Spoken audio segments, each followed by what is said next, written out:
Welcome to part 2 of the HO Missabe Northern Railway, which will emphasize the route from the Mesabi Iron Range, bringing ore to the Duluth Mesabi Iron Range docks at Duluth, Minnesota. We pick up action in Keewatin, Minnesota. A GN mine turn is arriving to set out empties for the Mesabi chief.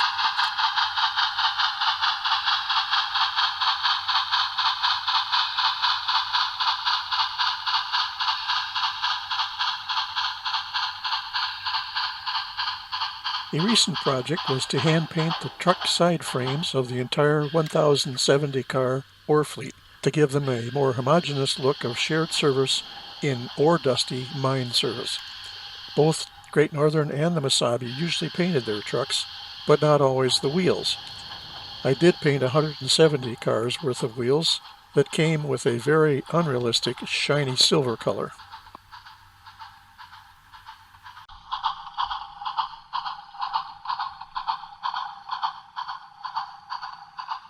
We have a glimpse of part of the St. Paul Union Depot area below.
They will remain on a hold track until the mine turn returns.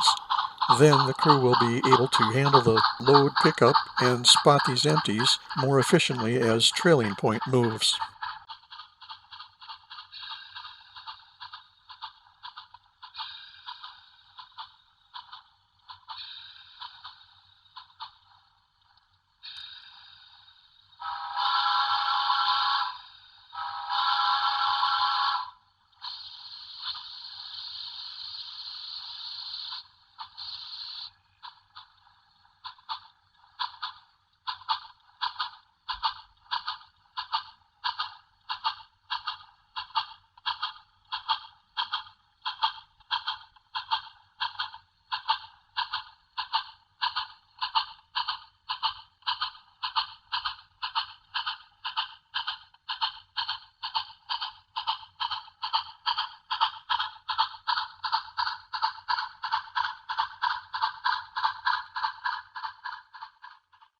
Now we will hop on the head end of an eastbound inspection train departing from Cass Lake, with scenes of a road ore train mixed in.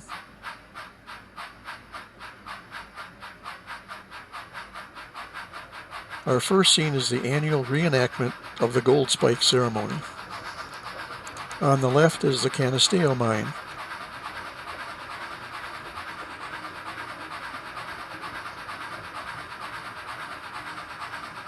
On the right, we see only the two interchange tracks for the Walker mine.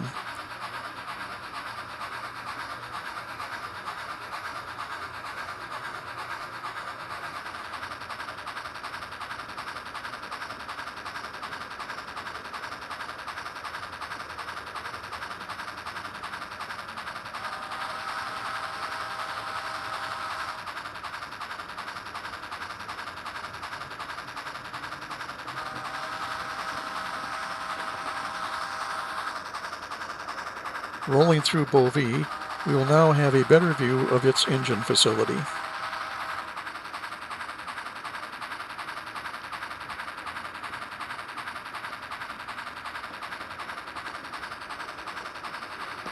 Next is Nashwauk, where 2 mines are served by the Great Northern.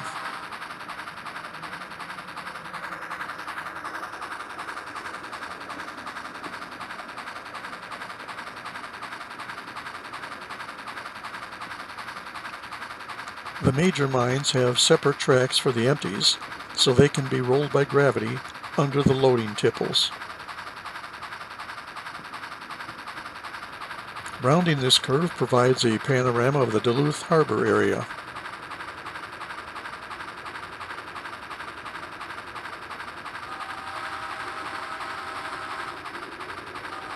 Crew sign-up sheets are mounted on the wall. The pool throttles are stored on the wall as we pass by Keewatin. There are 22 additional pre-positioned throttles at assigned locations such as for yard and town switches. Keewatin has a long passing siding to handle ore train meets on the joint mainline.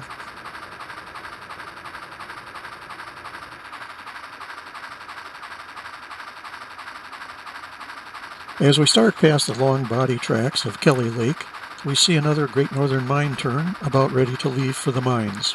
Behind it are 2 road ore trains waiting for crews to take them to Proctor. The first scenery actually done is the track, because when hand laying it is much faster to ballast the ties and shoulders before spiking down the rail. This also keeps the rail pristine without having ballast sticking unrealistically to the sides of the rail.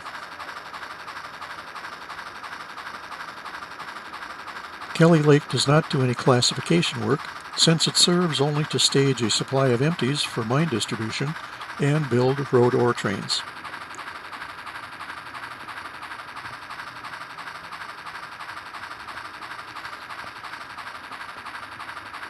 The GN road engines are only watered, coaled up, and turned here before heading back with ore. The leads in the background behind parked engines are interchange from the Hall mine.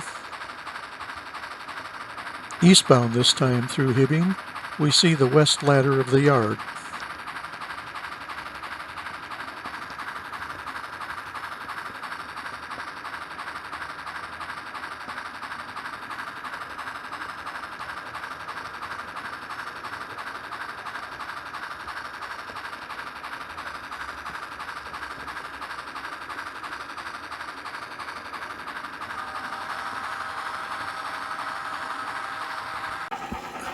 Now we'll catch eastbound ore rolling through non-stop on the main under yard limit authority.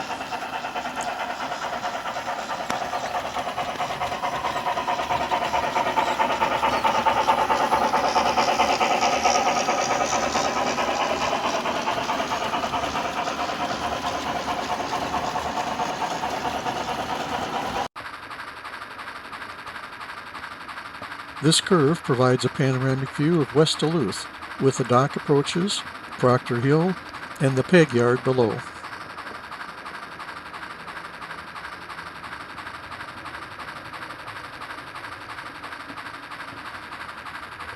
Sherwood has just a short siding for loading pulpwood.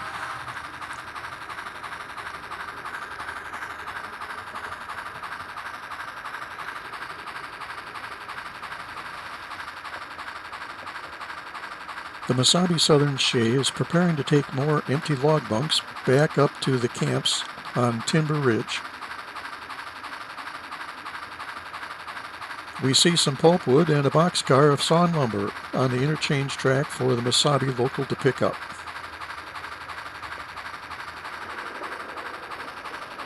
Coming through Iron Junction, we see the spring switch is properly in position to enter the eastbound main track.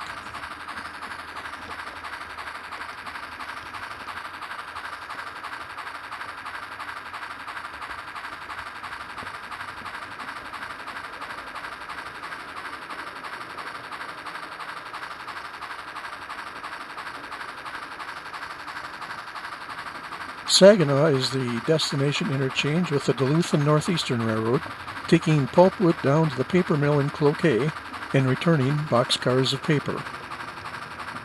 We cross over to the freight main that stays on the south side of Proctor as the S6 class switcher prepares to shove the rest of an ore train over a weigh-in-motion scale.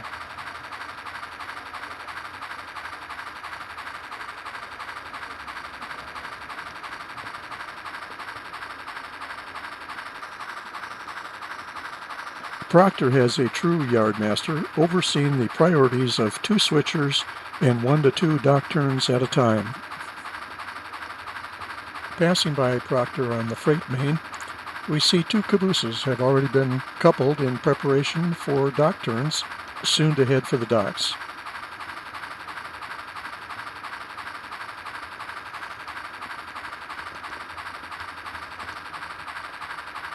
The car shop is on the right. It's currently seeing little activity this day in the shipping season, but off-season is very different. We see the little Class S5 USRA 080 switchers on standby.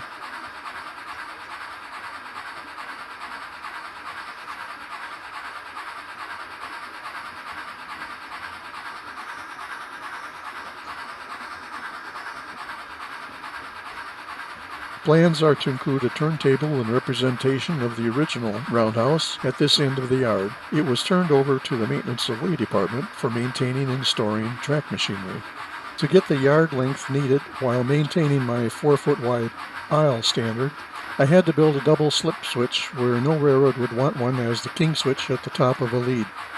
On the left we can see the side of HO Missabe spline roadbed that supports 95% of the over 4,000 feet of Mesabi Northern track and 560 turnouts.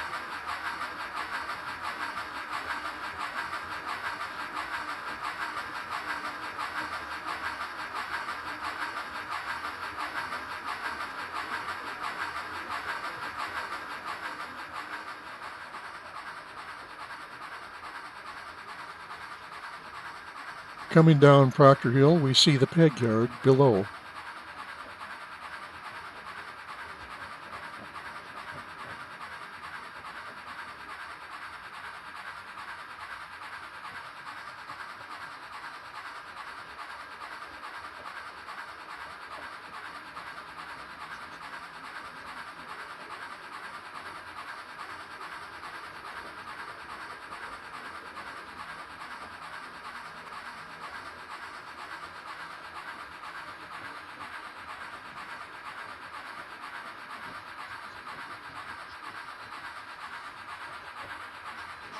Two more little 080s are used to spot cars over the dock pockets.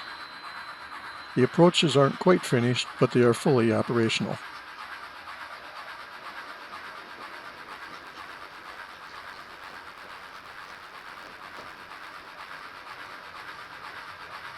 Tucked under the stairway on the right, we see the dispatcher's desk. Classic handset phones are used for communications, which greatly reduces the noise level in the room by not having always-on radio handsets annoying everyone all the time.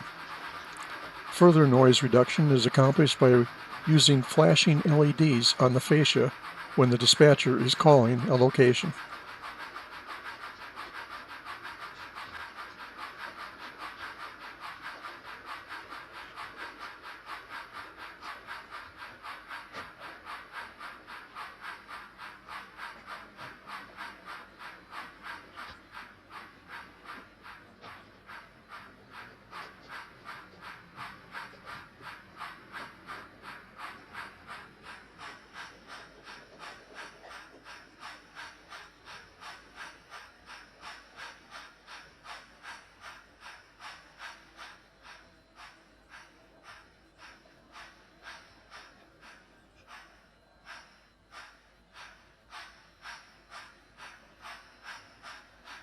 You can see that the boat on the left is part of the Cleveland Cliffs fleet. You can tell the boat is nearly loaded as it rides low in the water, and most of the hatch covers are back in place. I printed the decals on my color laser printer using a white toner cartridge made by a company in Germany. I have also created decals and number sets for a couple hundred of my ore cars, both Great Northern and Mesabi, plus some coal hoppers and ballast cars. You might catch a glimpse of the Mesabi's tug, Edna G. It was in Duluth for heavy maintenance, and is now just breaking in for a couple days before heading back to its normal assignment in Two Harbors. The unusual view angle by long lens from Skyline Drive is possible because trees haven't grown enough to yet block the view. A Class S7 010-2 is arriving on the Dock 5 approach with its 35 cars, enough to fill a dock track. The curves on the Dock 5 approach are 60-inch radius. The dock approaches are 12 and 13 feet long. Each deck was built as a single piece to assure smoothness and preserving the alignment I wanted.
Our inspection train has moved back off the dock, so we can now head down into Duluth as we see it unfold in a panorama below.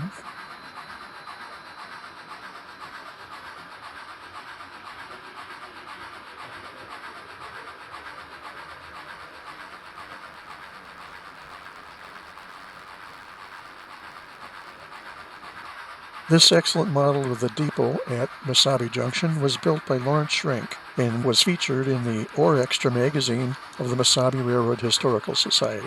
The Mesabi Northern Agreement uses the Northern Pacific's bridge yard in downtown Duluth. Part 3 on the Mesabi Northern will show freight operations on the lower deck, representing the route from Duluth to the Twin Cities.